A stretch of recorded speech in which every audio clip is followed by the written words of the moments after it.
All right, here we are on day one. As you guys can see behind me, we are starting to tear this thing apart. Oh man, the sun's right in my eyes. The sun is in your eyes.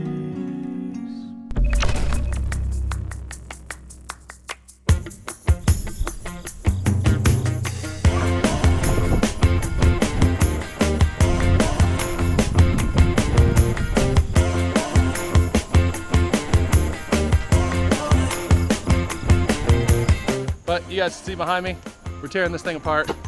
So we got cinder blocks right here. Cinder blocks right there. They used foam board, which is an insulation, to try and, I don't know what, but they used foam board. They also poured a concrete pad to stack all their stone. So all this limestone, this is all concrete right here. So limestone's right here, they put concrete under it, they put concrete around it. They even went to the point where they actually sunk stakes in and staked. Oh, I'm gonna be able to pull that out. Yeah! Hey, what's going on? Well, legend has it, whoever pulls out that sword becomes a new king. Oh, maybe I should try. People have been trying for years. A peasant like you has no chance. Okay, we'll see about that. It's like pulling the sword from the stone.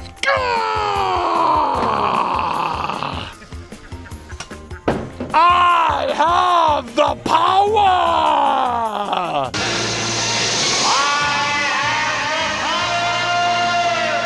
But yeah, they actually rebarred their concrete back into the dirt as well. Like, look at that. That is just, guys, we know how to do this. We know how to do this. The other thing is, this is all concrete. That is just one big freaking thing of concrete. They put it right there. They used concrete as foam. Guys, concrete is not foam. Fish are friends, not food. It never will. It never has been, never will be. Don't do it. Concrete is bad. Concrete should not be going around ponds. It's just, oh no, absolutely horrible. So yeah, got a lot going on today. So see you guys later. That, ladies and gentlemen, is a railroad tie for all I can tell. That is a piece of solid metal right there.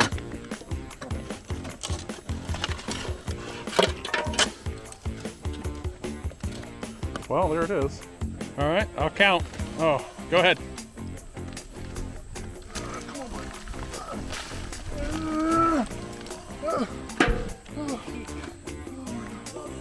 So, Jaron, what did we just pull out of the pond? Oh, it's my beams. Is that what that is? It's a steel I-beam, isn't it? Yeah. Hell, we just pulled out a steel I-beam.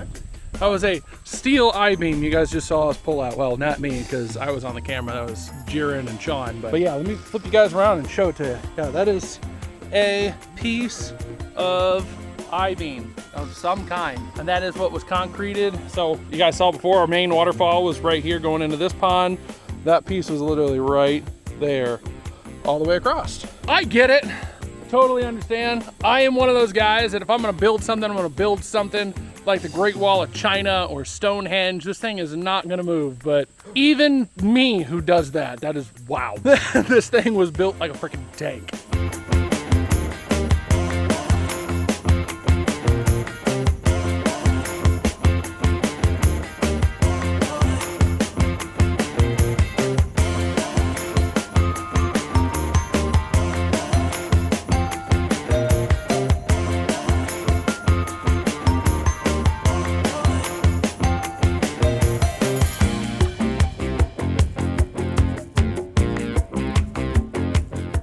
All right, this is some weird stuff. I've never seen this before. So we're at the bottom of the pond. We got all the liner up. They had Visqueen underneath it. And then underneath, hold on, let me pull. So you guys can see they had Visqueen along the sides, but then underneath their Visqueen, they put newspaper ads down as well. And yeah, so Eric said that it's actually, that's not even paper anymore. The ink, like literally you can see where it says the word sale. Look at that. That's actually a newspaper ad right there. There's newspaper. What year is this from? Maybe we can find out the year. Right there. What year is it? It says July. Oh, I can't see the year anymore. But This has been down here for so long that it's not even newspaper anymore. It's literally, yeah, the ink has imprinted on the mud. So Eric, show us that. It is now part of the mud. That is the mud. Yep, it is now literally, the ink is on the mud. It's not even part of it. Look at that. Isn't that weird? That's weird, man. All right, here we are on day number 2, guys. Let me tell you, yesterday it rained at like 10 a.m. and then immediately jumped to like 95 degrees without a single cloud in the sky, and just sun was beating down on us all day. We found out that they had about 8 inches worth of concrete. I will take you guys back there and I will show you how much concrete we've taken out of this, but here's a chunk right here. That was all the way around. That's where Jaren's digging. That was all the way around here, all the way around there, all the way down. This is what... Hey, Marty. Rock roulette. That's not how you play. Woo! Jaren's digging. Jaren's throwing dirt at us. Doing his job, my fault. But this is what they had. And they actually had more, because he actually set in a couple footers. We found a metal concrete form underneath it that was poured with concrete too. From the top pond, waterfall down into the middle pond. Just some of the weirdest stuff that I have never seen before. But let me turn this thing around and show you guys how much concrete we've taken out of this thing. Look at that. Oh, look at this. Look at that. Oh, go figure. Look at this. There was nothing back here. The only thing that was back here when we started was that little pile of slate, which I'm still considering using part of that for the waterfall. But we started dumping all the way back there. This is how much concrete has come out of this demolition. Whew. This is way more than we thought it was, what it was going to be.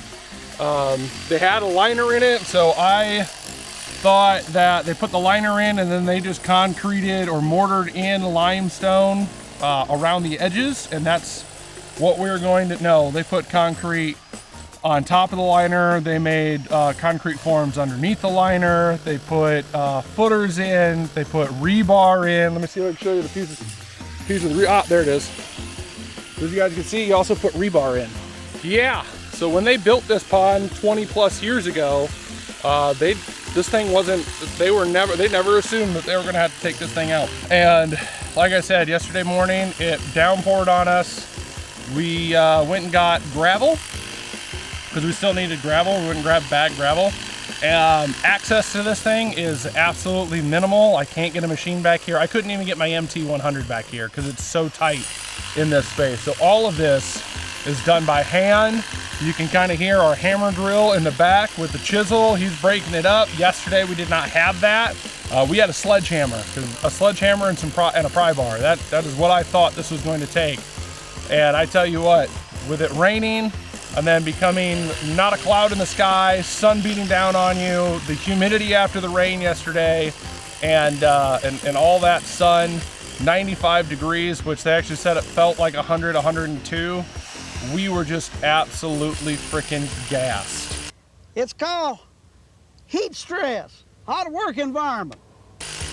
I thought that yesterday we would have done the demo by lunch, then had liner, the skimmer box, plumbing, and biofalls in by the end of the day, so that way we could start today with just stacking stone, putting gravel in, and then doing the details later this afternoon, and basically being done after today. Maybe having to come back tomorrow morning and do some cleanup, maybe. Like I would even push for that not to happen.